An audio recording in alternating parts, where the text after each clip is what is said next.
Oh, what is up, everybody? Welcome in. We got the dynamic duo back at you, Brenner and Riley. We are going to be going over all the big news that happened today with the NFL roster cuts. There's lots of who made it, who didn't make it, surprise cuts, not really surprise cuts. So we're going to get into all that plus more right after this.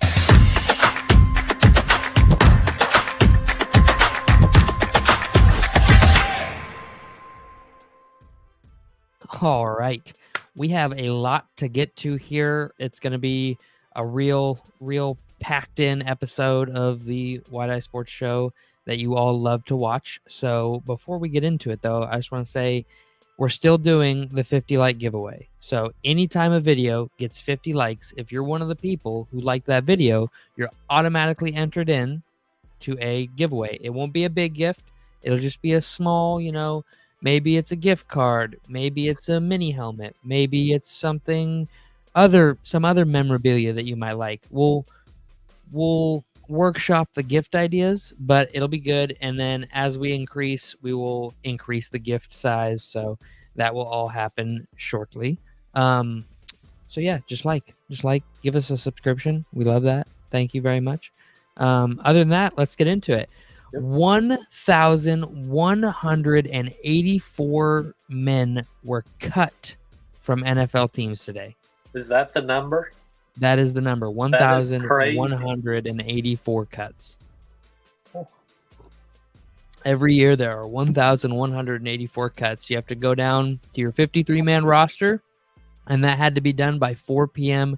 Central Time today, 5 p.m. Eastern, 2 p.m. Pacific. And we were recording at 3 p.m. Pacific Time. So it was all finalized about an hour ago. I have some of the most surprising cuts, some of the, by the way, this guy did make the roster after getting traded, stuff like that here for you. So let's start off in Denver. Denver cut Samaje Perine, former Cincinnati Bengals running back, and former kind of like under the radar stud Tim Patrick. I don't know if you remember a couple years ago, he had like that, it was like, God, this guy could be like a really good weapon to go with Cortland Sutton. Like it just seemed like every year was the next year is going to be his year. He got injured a couple of times, and it's just buried on the depth chart. Yep, and he's just not going to make it. Next up,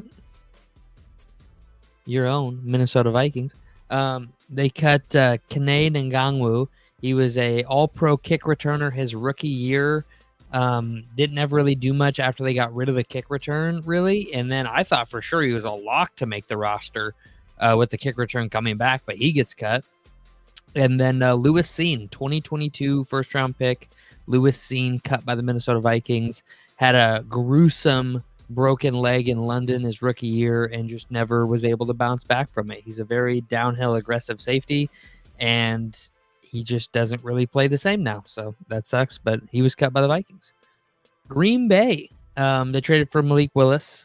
He ends up making the roster. Very, kind of saw that coming.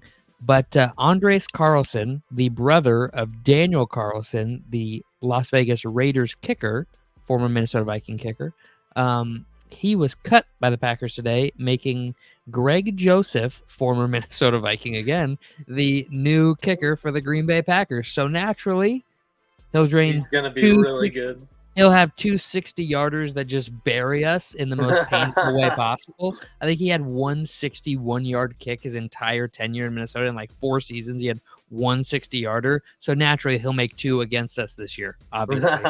And then last but not least for Green Bay, A.J. Dillon, done for the season. Quadzilla, cut for this, or not cut, but done for the year. So if you don't know, the way it works is if you go on IR before the season starts, you have to stay on IR the whole season. It happened to J.J. McCarthy. It's happening to A.J. Dillon. You have 2 spots, though, for IR designated to return. That's a separate thing. And so you get to come back after like 6 weeks. And if you don't come off IR, then you're on it the rest of the year. So A.J. Dillon goes on the regular IR. He's done. His season is over. But you know whose season is not over? CeeDee Lamb. CeeDee Lamb signed a $34 million AAV, average annual value, contract to stay with the Dallas Cowboys. And that is a lot of money. I'm very aware that he is $1 million less a year than JJ. JJ's getting a lot of money. But the Vikings don't have to pay a quarterback for the next 4 years. Dallas has got to pay a quarterback. So you think they're not going to pay Micah then? I mean, you've now set yourself up, right? Like there's no contract negotiation with Dak. You can't do Dak anymore this year. You got to wait till next season. So now you're in the same boat. You still have to pay two dudes $90 million in one off season. Now the difference is there's already a dude making $34 million on the roster already. So how do you pay Dak $60 million and pay two dudes $94 million to play? Like that, you can't. Like Jerry Jones can't make that work. Yeah, you can't do that. Can't make that work. That's a third of your. That's a third of your salary cap. Like you won't win games. And I'm very on the train of if Dak wants the money, he's going to go somewhere else because Jerry Jones very firmly stated already this offseason he's either going to be the highest paid quarterback in the league or he's going to take a hometown discount. Those are the two outcomes. So. But Deuce Vaughn also makes the roster in other Cowboys news, so that's kind of cool. Atlanta, they just cut former high draft pick of the Green Bay Packers, Kevin King, if y'all remember him. He was cut today by Atlanta. No other real surprise cuts over there. Was he just a pure miss in the first round? Because I remember coming out of college, he was not. He was supposed to be like him and Stokes, the Packers' current other corner across from Jair Alexander. Yeah, both of them were supposed to be like these like Jair, not clones, but like 1B to Jair Alexander, and neither of them has really worked out. Yeah. You can say Stokes kind of has, but I don't think he's lived up to what they wanted him to be. I also don't think Jair Alexander is all that good. I think he's one of the most overrated players in the league, but that's for a different episode. A surprise make of a 53-man roster, though, is Brendan Rice. Jerry Rice's son makes the 53-man rosters for the Los Angeles Chargers. And on a team where, you do have Justin Herbert, but you got to imagine a Jim Harbaugh offense, they're going to be looking to run the rock. So he had shown some ability to really get down, get gritty, get nasty, be good on special teams. So good for him making a 53-man roster. Cleveland, they cut Donta Foreman because Nick Chubb is on the PUP list, like I said earlier, 4 weeks, and then eligible to return off the PUP. Vikings put TJ Hawkinson there, similar situation. But the Browns kept 4 quarterbacks. They kept Dorian Thompson-Robinson, Jameis Winston, Tyler Huntley, and their starter, Deshaun Watson. So that was I would imagine one of those guys looks to get traded. They're looking to trade one of those guys.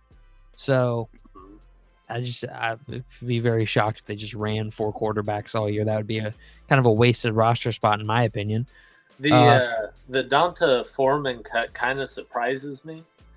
He's never been a true number one back, but there has been several seasons where he'll get hot for a stretch of games. So I'm sure he'll get signed by someone. He'll make a So I wasn't gonna get into this episode, but watch out for Minnesota. Minnesota could have Minnesota had joint practices with Cleveland this offseason. We only have 2 true running backs. We have Aaron Jones. Ty Chandler. I want to say Ty Jones, but it was Ty Chandler and Aaron Jones. Sorry, total brain fart. And then the only other running back on the roster is our fullback, CJ Ham. So we only have 2 running backs right now. So Kevin Stefanski from Minnesota, know a lot of people in Minnesota. Wouldn't surprise me if a guy like Donta Foreman ends up in Minnesota after the waters kind of settle. But just speculation, no real insight there. The Philadelphia Eagles cut former Colts pick Paris Campbell. Yeah, Paris Campbell.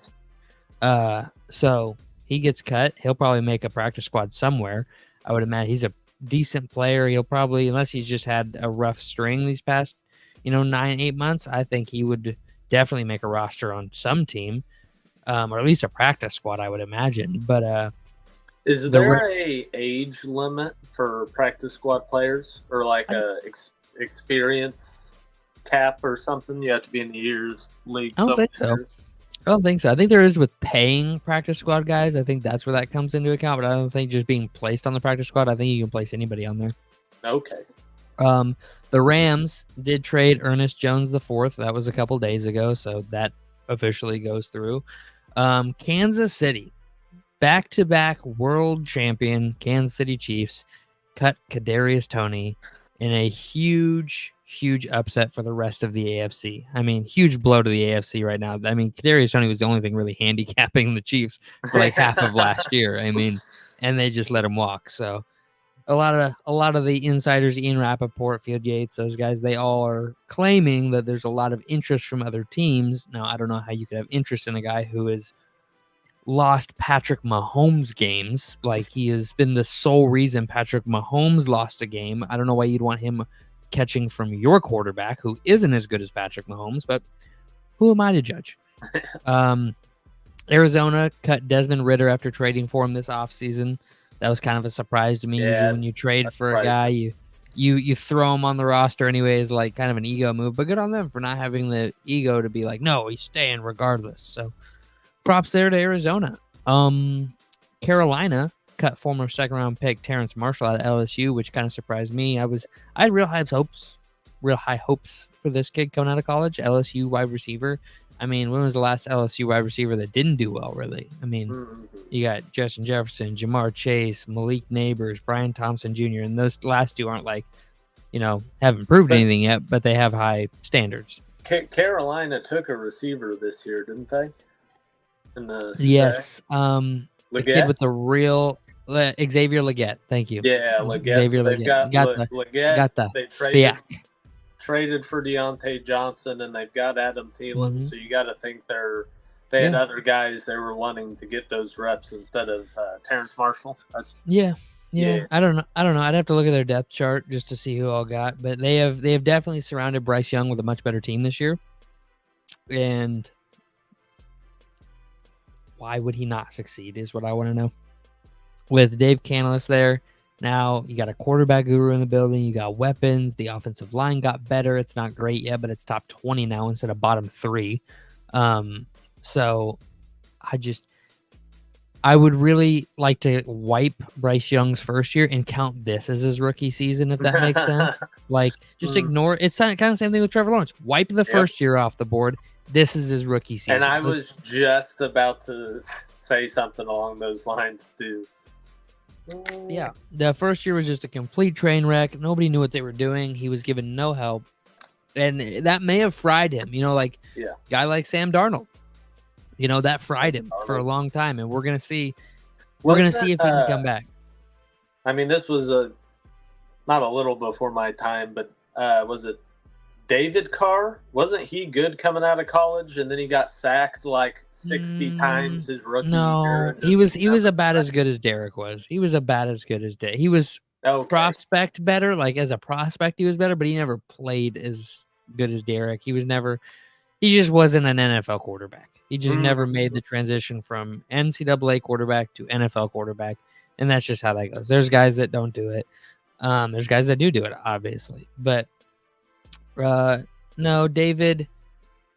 Yeah, I don't think David Carr was ever all that special. Like, he was, like, I'm kind of trying to think. Zach Wilson. Zach Wilson's a perfect example of a David Carr. Like, yes, was he put in a bad situation? Yes. Was he given ample opportunity to succeed at the same time? Yes.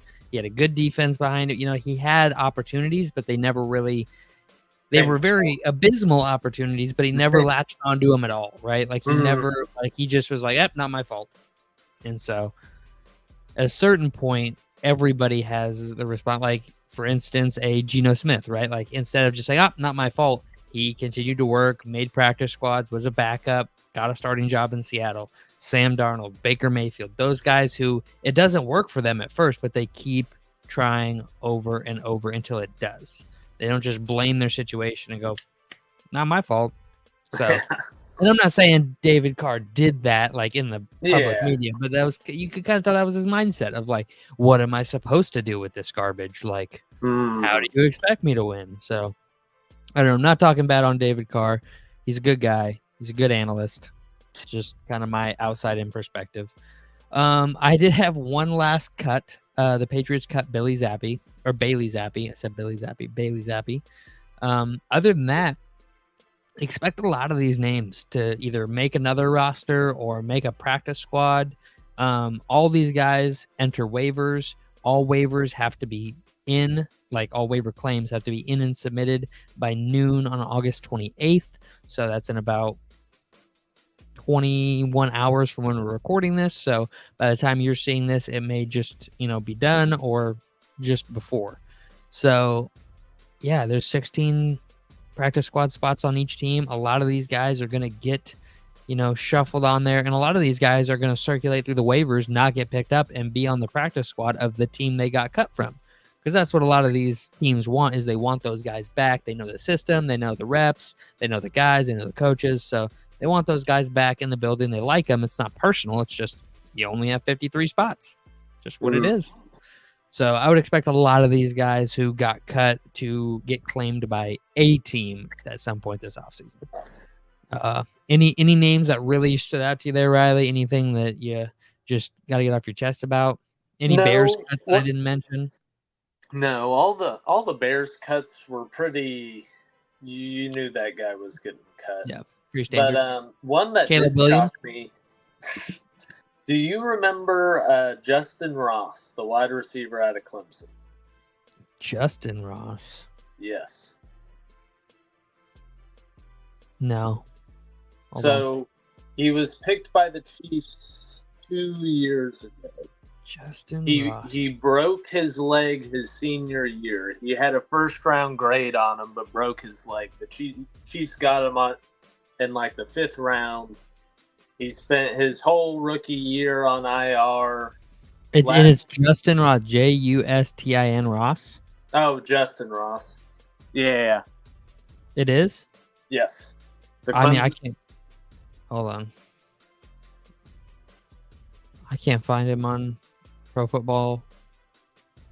I mean, he had like 11 catches. Oh, it's Justyn thing. Oh. That was why I couldn't find. I was like, I'm not getting anything. I'm not getting any stats. This isn't right. No, but the biggest, when he was drafted, the biggest comparison for me was Eddie Jackson. Coming out of college, Eddie Jackson had broken his leg. The Bears got him in like the 3rd round. He ended up going on to be a Pro Bowler with the Bears. Okay. But the Chiefs cut him, and that was surprising to me just because he had last year was really his rookie year with him being out the entire year with a broken leg. But looks like he was a special teams guy potentially, I think. Yeah, well, he's sitting on the couch now. Well, yeah, sitting on the couch now, but he was like 6'3". I want to say he is like 6'4", 210. Yeah, like he was gonna be Mahomes' big target, and I guess it just never really worked out for him. But so last year, I have his stats pulled up here. He played in 10 total games total, but only started 1. He only had 11 targets and 6 catches, so that's why I think he was a special teams guy. Yeah. I would imagine a gunner on special teams or a max pro guy. 53 yards, 2 first downs, nothing that's going to jump off the page here at all. Snap counts, he played 20% of offensive snaps, 73 total special team snaps. That would be 29% of all special teams. So played about 20% on offense, about 30% on special teams. So, he was out there a little bit. 1 in every 3 plays for special teams, which, kickoff, punt, PAT, probably on the punt and kickoff teams. Yeah. And then offense, 20% of the snaps really is pretty high for a guy like this to only get 11 targets. He must have been a really good blocking guy, and they must have used him a lot. Yeah, that's what I'm saying. He must have been pretty good. Yeah, that does kind of surprise me that he didn't at least make the roster. I don't know what Kansas City's depth chart looks like. So it's, they could have way better guys laying around. I'm sure I could find out real quick. Give me 2 seconds here. What they've got, Worthy is probably the reason he got cut. Yeah, I would imagine so. So yeah, they got Rasheed Rice, Juju Smith-Schuster, Melcole Hardman, Montreal Washington, Cornell Powell, and Nico Remigo. Xavier Worthy, Sky Moore, Hollywood Brown, and Justin Watson are there. And Justin Watson's another big body guy. So that's the Kansas City via Sleeper, the fantasy football app. That's their wide receiver room total. So there are probably a couple other guys that got cut off that list today. Yeah. I would imagine guys like Montreal, Cornell, and Nico probably got caught because, I mean, it would shock me to hear that they had 1, 2, 3, 4, 5, 6, 7, 8, 9, 10 receivers on their team. Like that would be wild.